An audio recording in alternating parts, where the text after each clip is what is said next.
Plus angle 1, ये हो जाएगा 180 डिग्री।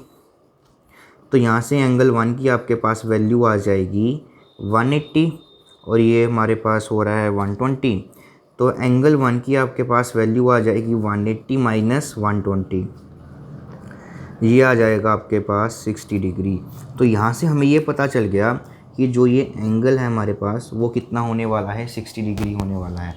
एक बार आपके पास देखो ये इंटीरियर एंगल की हेल्प से मैंने ये एंगल निकाल दिया। अब देखो बच्चों दूसरे एंगल्स निकालने बहुत ईजी हैं।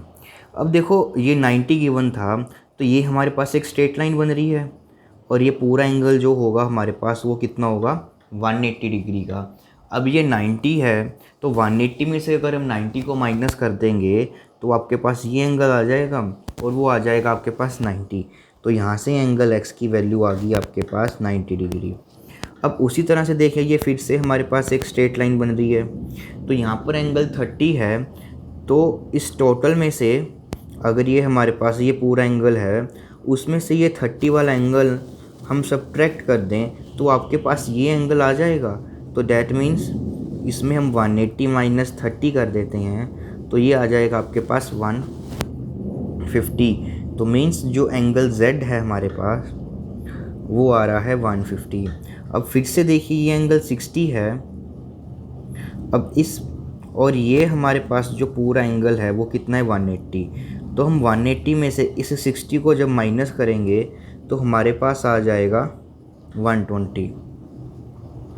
तो यहाँ से एंगल y की वैल्यू आ जाएगी आपके पास 120।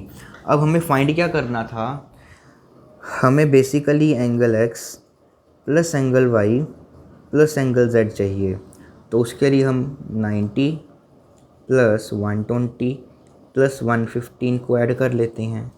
तो ये आ जाएगा आपके पास 270, डैट मीन्स 360। तो ये आ गया आपके पास 360 आ जाएगा। अब उसी तरह से ये क्वेश्चन है। अब देखो बच्चों ये 60 गिवन है, ये 80 और ये 120।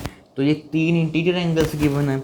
तो सबसे पहले हमने एंगल सम प्रॉपर्टी की हेल्प से जो ये वाला एंगल है इसको फाइंड आउट कर लेते हैं। तो ये क्वाड्रिलेटरल है, तो मैं इसको एंगल 1 मेंशन कर देता हूँ। तो angle 1 plus angle 60 plus 180 and 120, तो ये हो जाएगा हम सबके पास 360 डिग्री। तो 120 को अगर हम 80 में ऐड करेंगे तो वो हो जाएगा हमारे पास 200। 180 को 80 में ऐड 200 में से 60 ऐड किया तो 260। तो यहाँ से हो जाएगा ये 360। तो यहाँ से हम सबके पास एंगल 1 की वैल्यू आ जाएगी 360 माइनस 260। तो ये आ जाएगा हमारे पास 100 डिग्री। तो इट मीन्स जो ये एंगल 1 है हमारे पास वो आ जाएगा, ये वाला एंगल आपके पास आ गया 100। अब फिर से आपने वही काम करना है। तो देखिए यहाँ से अगर 60 है तो यहाँ से वाला एंगल फाइंड आउट कर सकते हैं। वो हो जाएगा हमारे पास 180 माइनस 60, तो वो आ जाएगा आपके पास 120। अब यहाँ से 80 है और ये स्ट्रेट लाइन है, तो 180 में से